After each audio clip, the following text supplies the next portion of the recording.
In the next month or so, the Sony A7Rv turns 2 years old. And in that time, I've taken 124,117 photos with this camera. That's over 60 weddings and many days out having fun taking photos with this camera. And thankfully, touch wood, I've had no problems with the shutter like some of you have had with other Sony cameras. However, if this camera was to break today, would I go out tomorrow and then replace it with another A7Rv?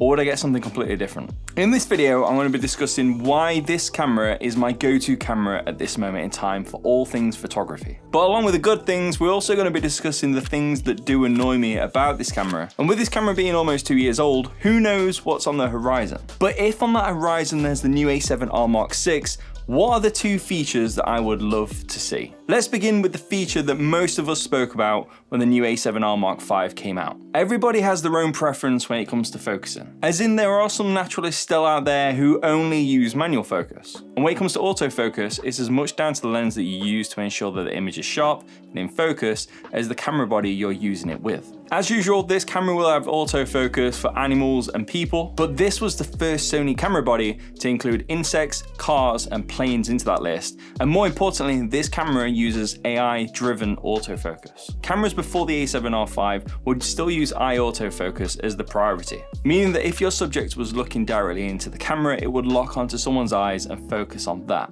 Then if the camera couldn't detect the eye, it would lock onto their face. And finally, if your camera can't detect someone's face, it would just focus on something in that area of focus that you've set. Them three things are in order of priority for most cameras. But the A7R V had a few extra features inside the autofocus to help you. For instance, if it couldn't detect a face, it would then just detect somebody's head. For instance, if your subject is looking off to one side, it wouldn't naturally be able to see the face, but the A7R V will detect a head and focus on that. And it's the same situation if your subject was to turn away and face away from your camera. It would still look for the rear of the head or even the torso of the person before focusing generally on whatever is in that area of focus. Pretty much in theory, as long as you can press the focus button, there's no reason why you should miss focus in any of your photos. And it's all well and good saying that, but how does it actually perform in real life?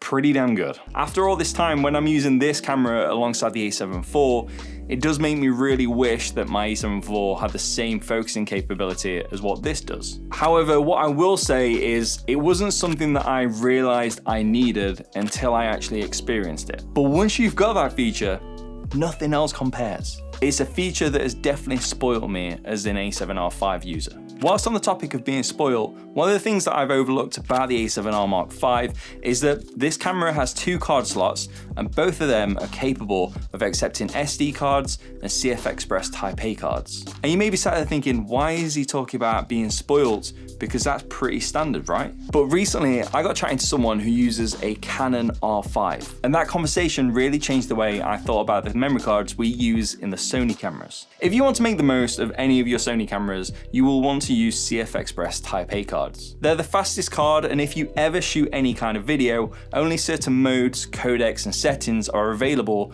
when you use a CF Express Type A card. Now, why do we even use two cards to begin with? I personally use two memory cards when I'm doing any client work that I can't really redo, such as a wedding. There could be a moment when one of your memory cards will fail and you will lose all the footage on that memory card. So it's always good to have the photos and the footage being recorded onto two memory cards at the same time. But also when it comes to the wedding business that I run with my friend, at the end of the day, we distribute the cards evenly, so we all go home with a memory card from each of the cameras. But with the Canon R5, and I'm not sure about other Canon cameras, they have two memory card slots, one for SD, one for CF Express Type B. And if that kind of layout was on the Sony cameras, well, CF Express Type A cards specifically are very expensive. And if you've only got one memory card slot for that card, you're not going to be able to dual record when you're wanting to use them settings you can only use with that card. And if you're somebody who wants to use CF Express Type A cards only and use two of them at the same time, then this camera is more suited to you than the A7 IV because that can only accept one of them cards, not two, like this camera. It's just quite a shock when you look around at what other brands are doing and you realize how fortunate you are to have certain features on your camera. And I mean that with as little disrespect as possible to the Canon users who may be watching. Don't want to cause any problems down in that comment section again, so behave myself this week. The screen on the back of the A7R5 is really nice. It's very pleasing to look at. Inspiring would be a word I would use here. It was the first Sony camera to have this nice 4D screen where you can flip it round if you wish or open it up as well. But what about the EVF? How does that look? It's okay, it's a EVF, it's nothing to shout about. But there's been quite a few comments in the forums and especially in the comments for some of the videos I've made over the last couple of years. But does it really cause an issue for concern?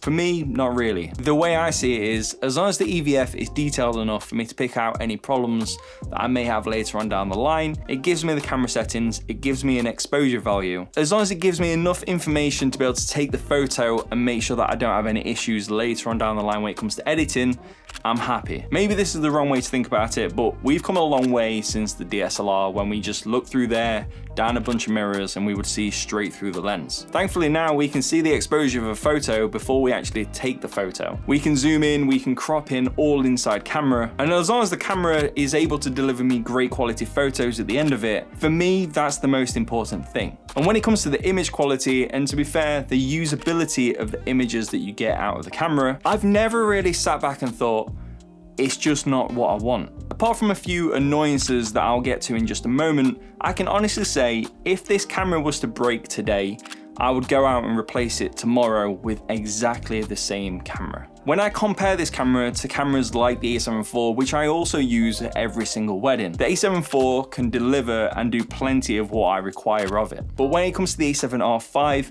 I just know that it will deliver no matter what situation I put it in. Literally, the best way of describing it is taking your A7 IV and giving it steroids. It's a phenomenally good camera. Still, after all this time. And for me, if money was no object, I'd happily have two of these instead of the A7 IV. And I've had the opportunity to swap models in the past. I've even had the opportunity to swap brands entirely. Talking about these big boys. Good camera. But no matter what, the A7R5 always seems to trump everything when it comes to my own needs versus the price. It's an absolute workhorse in my opinion, and I've taken some of my favorite photos over the last 2 years with this exact camera. And out of my 3 Sony cameras, being the A7S3, the A7 IV, and this, if I'm only taking one camera and I don't need to do any specialized video work, this is the camera I'm choosing. It's a no-brainer. And as usual with the Sony menu, the custom modes and buttons, pretty much everything on this camera is programmable. Even the buttons that are labeled as a particular feature like ISO over here can be programmed to be anything you want. And with the mode button on top where you have 3 custom modes, you actually have 3 custom modes for video, 3 custom modes for photo, and 3 custom modes for S&Q if you need it. And that's becoming a more common thing on the Sony cameras, and it's really useful to have. That's just another thing that the Sony A7S3 doesn't have, but that's for another video. Moving on. But with this camera being almost 2 years old, is there something else on the horizon? And if there is, will it be another A7R? What would I personally like to see in that camera that this camera hasn't got? Well, if we look at the most obvious thing about the A7R line, which is megapixels, 61 megapixels doesn't need increasing in my opinion. 61 megapixels, for me especially, is more than enough, and I suspect 61 megapixels is enough for most people out there. What I'd really like to see is a slightly higher frames per second when shooting photos in continuous shutter mode. I don't expect it to be as high as the A1, which can do 30 frames per second, and especially not the A9 Mark III, which can do 120. I personally don't have the requirements for all of that, and if I did, there's them 2 cameras out there, so I'd just go buy one of them. But something around like the 15 frames per second would be nice, just to make sure I definitely have the shot and not just a shot. Because with the A7R5, you can only achieve up to 7 frames per second if you're shooting in uncompressed RAW, or up to 10 frames per second if you're shooting in compressed RAW. And just to make you aware, all the photos you've seen in this video have been taken using compressed RAW